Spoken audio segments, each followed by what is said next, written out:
রবিবার দিন সকাল সকাল মা আর আমি বেরিয়ে পড়েছিলাম তারাপীঠের উদ্দেশ্যে। এটি হচ্ছে বর্ধমান স্টেশন।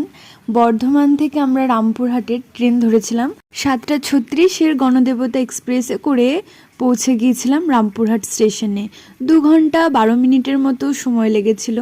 আর এটি হচ্ছে রামপুরহাট স্টেশন। স্টেশনের বাইরে অনেক অটোর লাইন ছিল, সেখান থেকে অটোতে চেপে চলে গিয়েছিলাম আমাদের গন্তব্যস্থল তারাপীঠে। আর এটি হচ্ছে তারামা সরণি।